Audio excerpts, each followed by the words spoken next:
Welcome to Fast Effect Double Speed Magic the Gathering. We are jumping right in here as there's already been a Thoughtseize revealing Socrates' hand, and Bo is getting closer and closer to assembling his Merit Lage combo.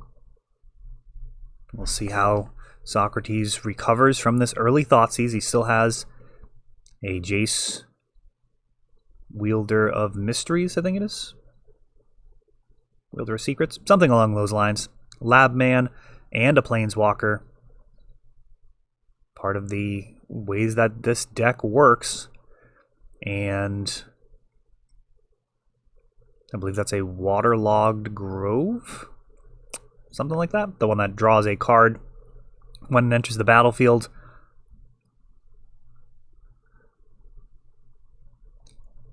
City of Brass, Thespian Stage, and Dark Depths. Now, you need just one more mana, which could come in the form of an Elvish Spirit Guide, so there might not be that much time left for Socrates. A Thought Lash would be welcome, as that would enable Socrates to survive a hit from the Merit Lage.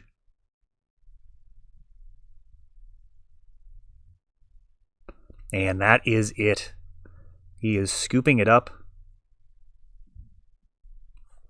I didn't actually see the ESG from Bo, but he is scooping it up there and going to have time for games 2 and 3, that's for sure. All right, so Socrates will have the play here.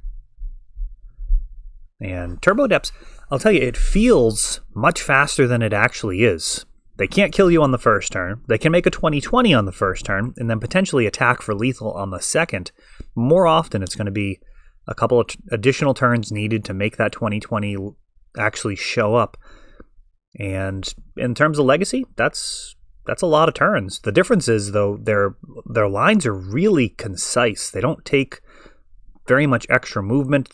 Sacrificing a Vampire Hexmage, it does not take much time. It's not like they're shuffling their library constantly, tutoring, thinking up complicated lines. They're just making a 20/20 and clearing you right out of there. And here we have a Sylvan Scrying, which threatens to find a Dark Depths for Bo. Socrates may have a Force of Will, but that blue card may not be worth using. And here he puts out a Thought Lash. Now this Thought Lash will be able to soak up plenty of damage. And one of the reasons to actually play this deck, Thought Lash kind of nullifying opposing strategies while also being a combo piece. So Bo does have the Merit Lage. He's able to exile the top card thanks to Thought Lash and improve his card draw, or his card selection, clearing cards out from Ponder and Brainstorm. Just another upside to this really not played card. Thought Lash prior to this build was not really a card that were on many people's radar, but we may see this game from Socrates some of the more impressive corner cases, the little edges that you get out of the card, exiling cards from the library as they pertain to cantrips and card quality, little edge there, and then now not dying from Merit Lage, certainly nice.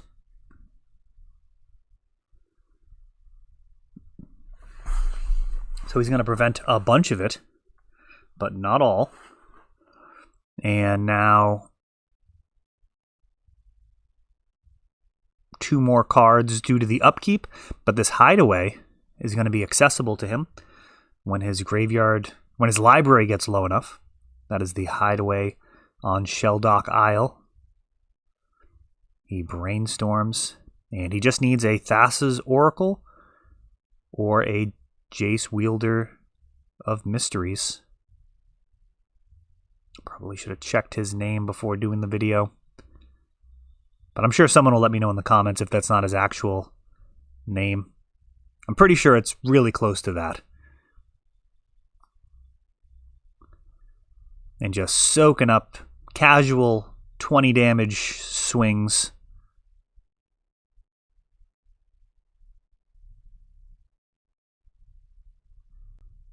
No big deal. Thought Lash putting in some work here.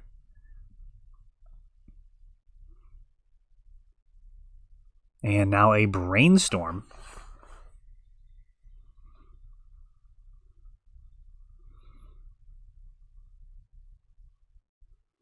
And the only thought I have in my head there with the Brainstorm is whether or not that opens things up for Bo to be able to wasteland this Shelldock Isle in response with the crop rotation. I don't love tapping the Shelldock Isle.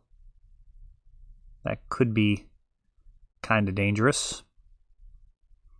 But Socrates just digging to find his win condition. He's certainly done a lot of digging. And now Veil of Summer.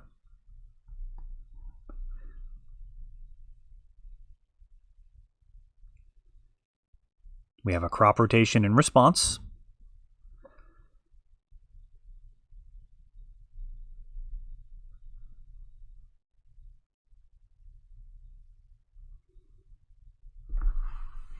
And a Force of Will on the crop rotation.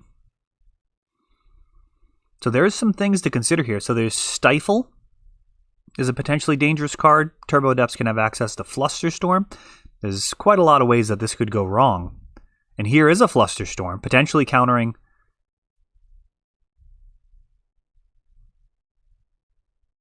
Will it be both of these? What do we got? No, the crop rotation does get countered. And here's a Thassa's Oracle. 1 mana still available.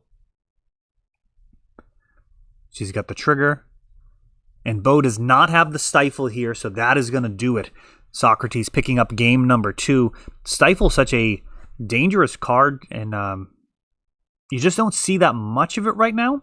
There have been times where it was kind of the best option for Delver strategies, and we'll see what happens. As I'm filming this, Oko has left the building, so for this Wednesday, we will not have Oko on camera, as he has been banned out of Legacy. It's going to be interesting catching up, doing commentary, as I'm sure there's going to be some Okos on camera. One last go around. Also, the Tybalt deck got the axe in terms of power level. Errata might be a little strong. They basically changed the way that Cascade works to make it so you cannot cast the 7-mana Tybalt when you Cascade into Valky. And Gemstone Mine leads out for Bo. No Duress. And a couple of Lotus Petals for Socrates.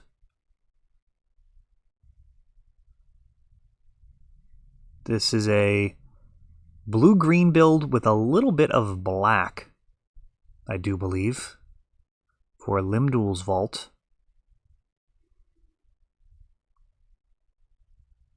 Ancient Tomb. Into Thought Lash. Part 1 of the combo arrives.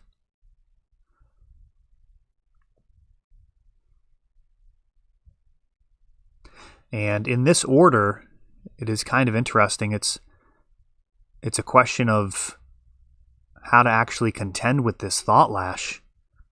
The Jace would have been a welcome card. That would have actually just won the game.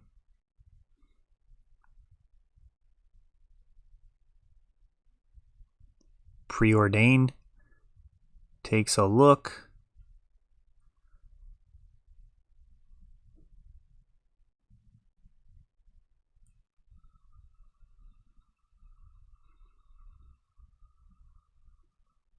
And he's going to go ahead and fetch. It's crazy that Bo has Thespian Stage and Dark Depths, and it doesn't actually feel like it's worth talking about, given that this Thought Lash is on the table. Normally, would be moments away from death, be an extremely dangerous situation. Doesn't actually have that feel at all. Oh no, and now Thassa's Oracle. We've got a Stifle on the Thassa's Oracle trigger.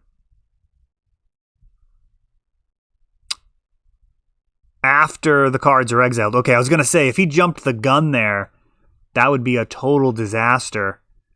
But as that plays out, so basically, Thassa's Oracle comes in, trigger goes on the stack, response, exile all the cards, and then Bo does in fact have that Stifle. Such a dangerous card, and they are just straight up winning the match for Bo. That is all for this one, but don't worry, there is a lot more. You can check out our older videos, and we're always putting out new videos from ELD's Time Vault Games in Bellingham, Massachusetts. If you want to help the channel, of course, you can like, subscribe, share, tap that notification bell so you can know the next time our new videos come out. Thanks for watching.